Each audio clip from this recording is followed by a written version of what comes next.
নমস্কার। আগের ভিডিওতে আর্টিকেল 1 to 11 আলোচনা করেছিলাম এবং কিছু প্রশ্ন উত্তর সহ আলোচনা করেছিলাম। আজকে ভিডিওটিতে ফান্ডামেন্টাল রাইটস বলা হয়, যেগুলি মৌলিক অধিকার, নাগরিকদের মৌলিক অধিকার, ভারতীয় সংবিধানের পার্ট 3 অনুচ্ছেদ পার্ট 3 আর্টিকেল 12 to 35 12 থেকে 35 নম্বর ধারায় উল্লেখ আছে। এগুলি নাগরিকদের স্বাধীনতা ও সমান অধিকারকে রক্ষা করে। মৌলিক অধিকার এর মধ্যে কী কী আছে দেখব। আর্টিকেল 12 টু 35 12 থেকে 35 নম্বর আর্টিকেল, যেটি কিনা সংবিধানের তৃতীয় পার্টে আছে, পার্ট 3-তে আছে, সেটি সম্পর্কে আলোচনা করব। প্রথমে দেখব সমতার অধিকার রক্ষা করে। এটি কিনা আইনত সবাই সমান, সকল নাগরিক সমান, ধর্ম, জাত, লিঙ্গ, বর্ণভিত্তিতে বৈষম্য নিষিদ্ধ, সরকারি চাকরিতে সমান সুযোগ।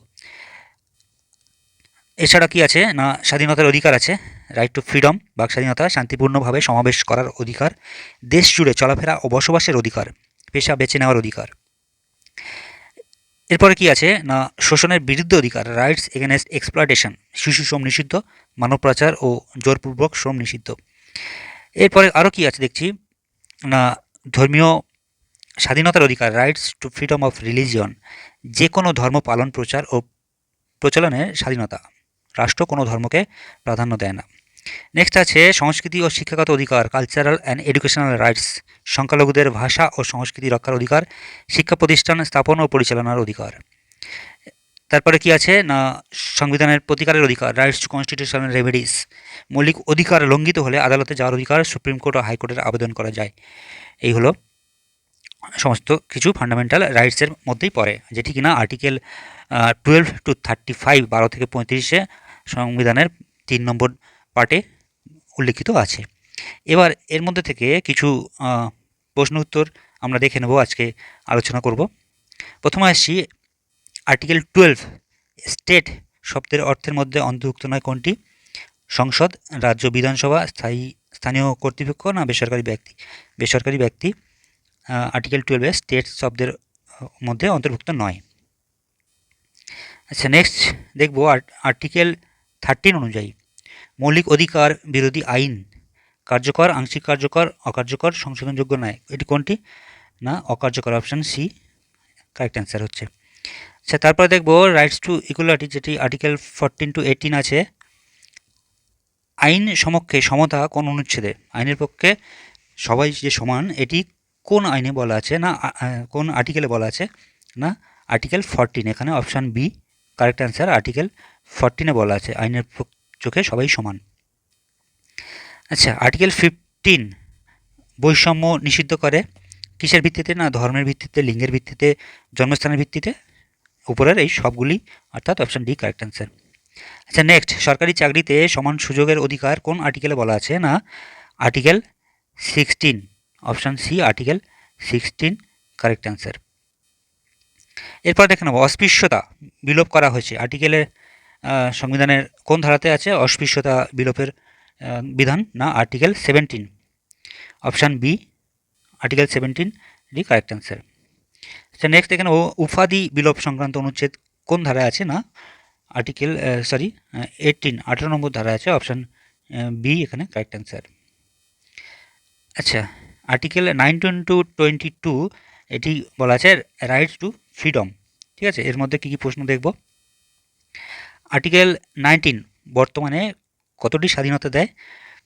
7, 6, 5, 4, এখানে অপশান বি 6 এটি কারেক্ট অ্যান্সার। আচ্ছা, নেক্সট নিম্নলিখিত কোনটি আর্টিকেল 19 এর অন্তর্গত নয়? বাক স্বাধীনতা, চলাফেরার স্বাধীনতা, ধর্ম পালনের স্বাধীনতা, পেশা গ্রহণের স্বাধীনতা। এখানে অপশান সি ধর্ম পালনের স্বাধীনতা আর্টিকেল 19 এর অন্তর্ভুক্ত নয়।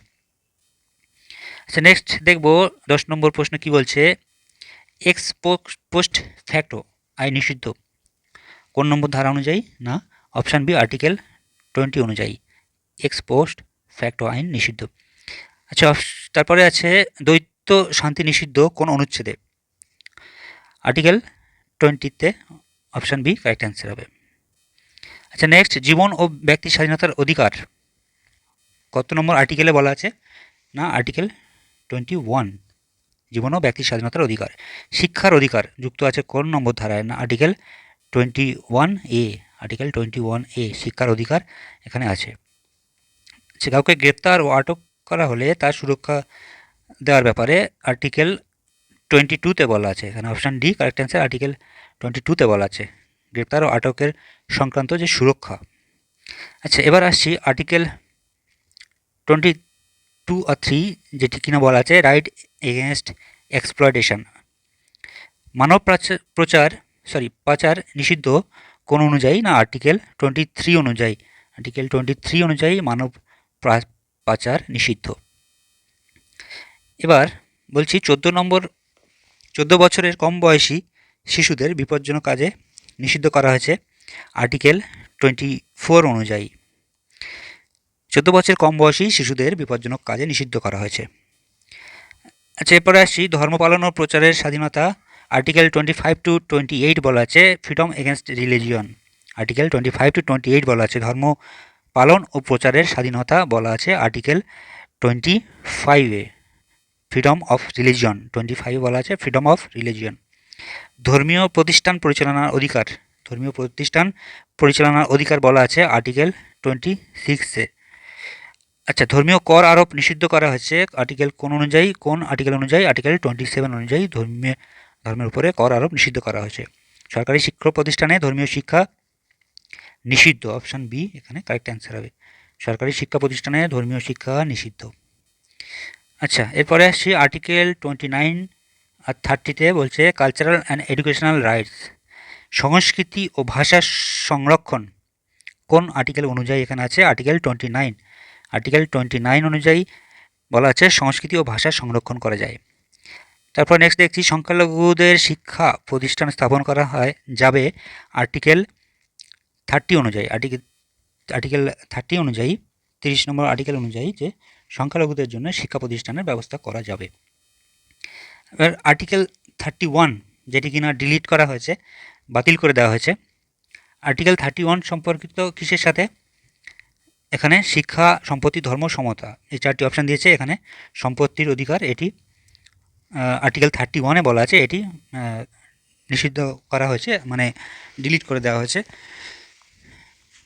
আচ্ছা, এবার আসি নেক্সট প্রশ্ন আছে বর্তমানে সম্পত্তির অধিকার মৌলিক অধিকার, আইনি অধিকার, রাজনৈতিক অধিকার, মানবাধিকার কোনটি? এখানে অপশান বি আইনি অধিকার। সম্পত্তির অধিকার আইনি অধিকার, অপশান বি কারেক্ট এখানে অ্যান্সার।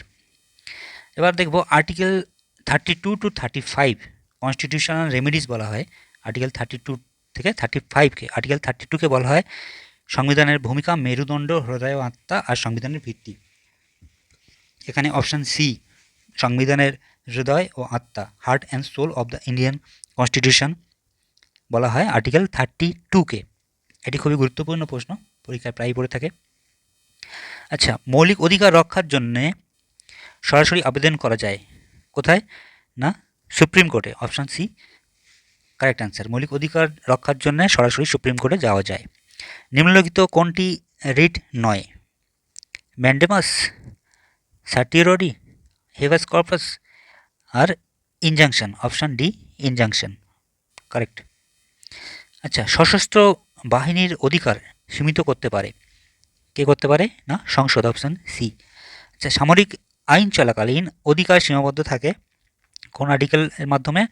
আর্টিকেল 34-এর মাধ্যমে। সামরিক আইন চলাকালীন অধিকার মানে সাধারণ মানুষের অধিকার সীমাবদ্ধ থাকে, তখন তারা এই যে আইনের নীতিতে সবাই সমান এই উক্তিটা চলে না আর কি। আচ্ছা, নেক্সট দেখছি মৌলিক অধিকার কার্যকরের জন্য আইন প্রণয়ন ক্ষমতা কার হাতে? সুপ্রিম কোর্ট, সংসদ, রাষ্ট্রপতি, রাজ্য বিধানসভা। এখানে অপশান বি সংসদ দি কারেক্ট অ্যান্সার। মৌলিক অধিকার কার্যকরের জন্য আইন প্রণয়নের ক্ষমতা সংসদের হাতে থাকে। আর এই সামরিক আইন চলাকালীন যেটি বলা আছে আর্টিকেল 34-এ আছে, সামরিক আইন চলাকালীন এই মৌলিক অধিকারগুলি সীমাবদ্ধ থাকে। তো এই গেল